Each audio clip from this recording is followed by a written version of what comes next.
नाज़रीन इकराम, किस किस से यहाँ यलगार करोगे। अब हर जगह इमरान खड़ा है। उमर डार उस्मान डार के भाई, आप जानते हैं उस्मान डार की जो वफादारी है इमरान खान साहब से, वो किसी से ढकी छुपी नहीं है। और उमर डार जो है अब वो बिलाखिर 10 महीने के बाद जो है वो अब मंजर आम पर आए हैं, अपने घर पहुंचे हैं।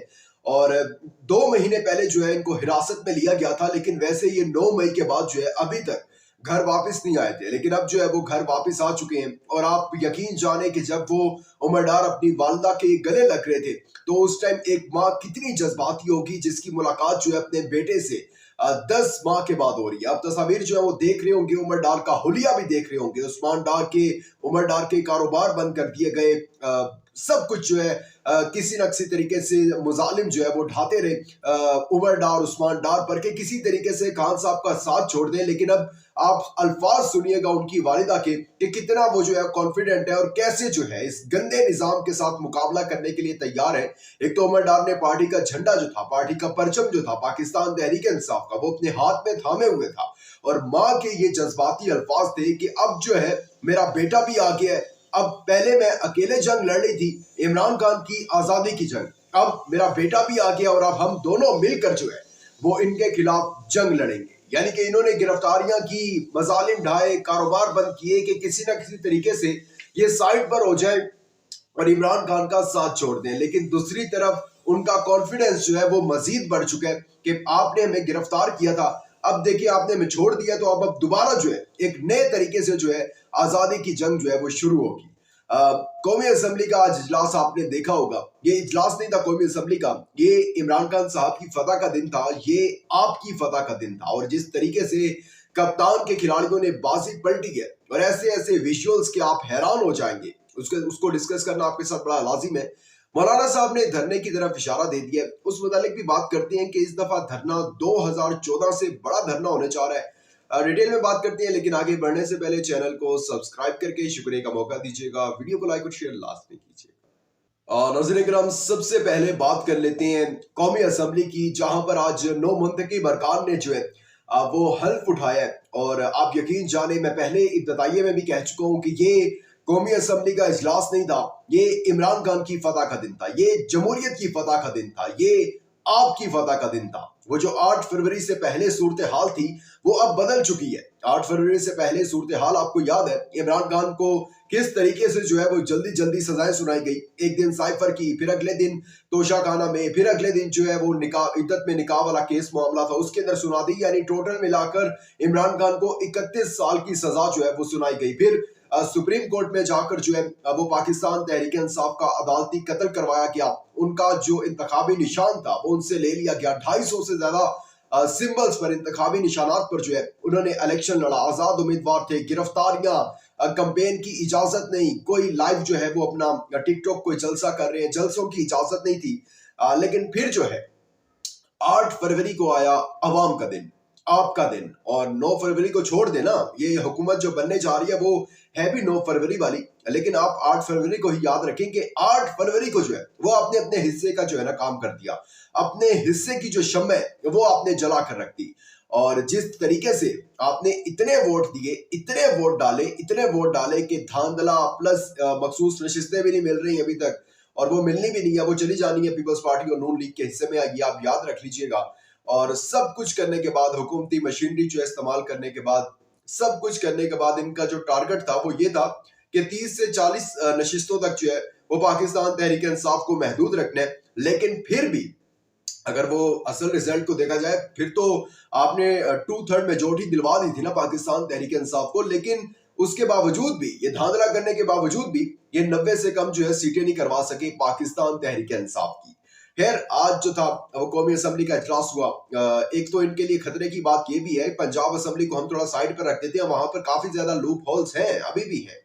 लेकिन जो नेशनल असम्बली है, 30-40 एमएनए जो है वो तो केपी के असम्बली जो है केपी से उठकर आ रही है। तो फिर आप मुलाहिजा कर सकते हैं कि क्या होने वाला है।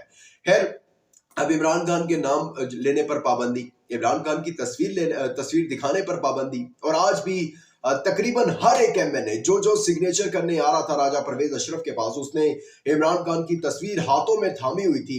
पेनाफ्लेक्स हाथों में थामे हुए थे और कौन बचाएगा पाकिस्तान वहीं से नारे लग रहे थे, इमरान खान इमरान खान। अब इमरान खान का नाम लेने पर पाबंदी है, इमरान खान की तस्वीर दिखाने पर पाबंदी है। पाकिस्तान टेलीविजन की कौन कंट्रोल करता है ये भी आपको पता है।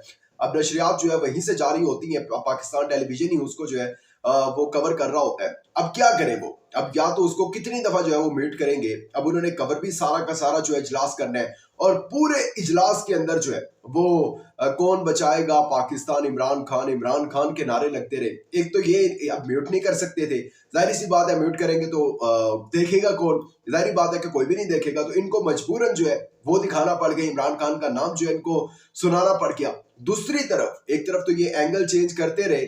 अब जो भी एमएनए आता था राजा परवेज अशरफ के पास, उसने पेनाफ्लेक्स लिया होता था और उसके तो जो अरकान बैठे हुए थे वहां उनको दिखाते थे, तो उन्होंने इमरान खान के मास्क पहने हुए थे। अब ये सोचे हम जाएं तो जाएं किधर, किसको, गैलरीज को दिखाएं। गैलरीज में भी फिर इमरान खान के जो है पाकिस्तान तहरीक इंसाफ के हामी, वहां पर भी आवाजें, यानी बौखलाहट का शिकार हो गए। वहां फिर नवाज शरीफ भी आए और जो है चोर चोर के नारे लगे और ये बड़ा खुश हो रहे थे, वतअज़्ज़ो मंतशा वतुज़िल्लु मंतशा। देखा नवाज शरीफ को ऐवानों से दूर रखने वाले आज कुछ जेलों में बैठे हैं और नवाज शरीफ जो है वो ऐवान में दोबारा आ गया। कौन सा ऐवान में दोबारा, आप तो पाकिस्तान आए थे चौथी मर्तबा वज़ीर आज़म बनने, आपको तो कंप्रोमाइज करना पड़ गया कि अब आपके तो दिल पे इस टाइम छुरियां चल रही होंगी कि शहबाज शरीफ जो है वो वज़ीर आज़म बन रहे हैं और आपकी अपनी बेटी ने आपके साथ हाथ करके रख दिया। और अगर कंप्रोमाइज ना करते आप तो यास्मीन राशिद वाली सीट भी जीत के हार गए थे, 1 लाख से ज्यादा की लीड से वो जीत रही थी। खैर, लेकिन एक चीज वही जो मैंने इब्तदाइये में कही कि किस किस से यहाँ यलगार करो कि अब हर जगह इमरान खड़ा है। आप किसी को भी रोकें, कोई भी नहीं रुकने वाला आप, क्योंकि जो एमएनएज आए हुए हैं उनको भी इस चीज का अंदाजा है कि वोट हमारा नहीं है, वोट जो है वो इमरान खान का था, वो पार्टी का भी नहीं था।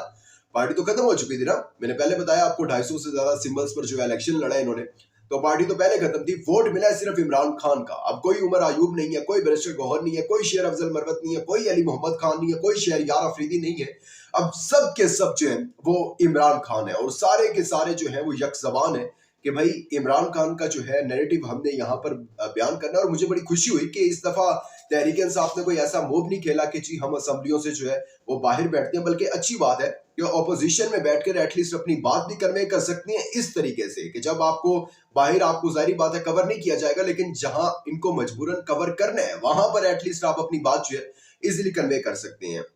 अब मौलाना साहब की बात कर लेते हैं। मौलाना साहब ने सबसे पहले तो बाइकआउट का ऐलान कर दिया है स्पीकर, डिप्टी स्पीकर, वज़ीर आज़म और सदर के इंतखाब का। उन्होंने कहा जी मैं तो बिल्कुल नहीं आऊंगा वोटिंग में और अपनी बाकी जितने भी जो ये समझते हैं कि इलेक्शन में धांधली हुई है उनको भी यही कहूंगा कि आप ना आए, ये इस वोटिंग का जो है हिस्सा ना बने। पूछा गया सहाफी की जानिब से कि मौलाना साहब ये असम्बली है, ये तो कहते लग तो नहीं रही है असम्बली, कुछ और ही हो रहा है। वो बेसिकली अब मौलाना साहब को भी इसलिए लग रहा है क्योंकि वो एमकेएम वालों को 17 सीटें दे दी गई और मौलाना साहब को 7 सीटें भी नहीं जितवाई गई। तो मौलाना साहब को गुस्सा असल इस चीज का, अगर मौलाना को भी 3-4 सीटें दे देते और तो शायद ये मौलाना साहब जो अब अगला मूव खेलने जा रहे हैं इनको पता ही नहीं है कि मौलाना साहब इनके साथ करेंगे क्या। खैर, एक सवाल पूछा गया सहाफी की जानिब से कि आजादी मार्च क्या आप उसके ऊपर सोच रहे हैं कुछ, तो उन्होंने कहा अभी कुछ भी कहना कबल अज वक्त है, थोड़ा सा इंतजार करें। लेकिन ये बात इनके अंदर जो है वो मुशावरत हो चुकी है कि आफ्टर रमजान जो है इन्होंने एक बड़ा धरना के जो है उसकी कॉल देनी है और उसके अंदर सारी जमातें, टीएलपी, जमात इस्लामी, जीडीए, पाकिस्तान तहरीक इंसाफ और छोटी छोटी जितनी भी जमातें हैं ये सब मिलकर जो है एक एहतजाज की कॉल देंगी। अब वो धरना हो सकता है, एहतजाज हो सकता है, आज़ादी मार्च हो सकता है, वो तो फर्दर पता चलेगा। लेकिन अपना बहुत ज्यादा ख्याल रखिएगा, इंपॉर्टेंट फीडबैक देना मत भूलिएगा। दीजिएगा इजाजत, अल्लाह हाफिज़। For more informative videos, subscribe our channel and press the bell icon.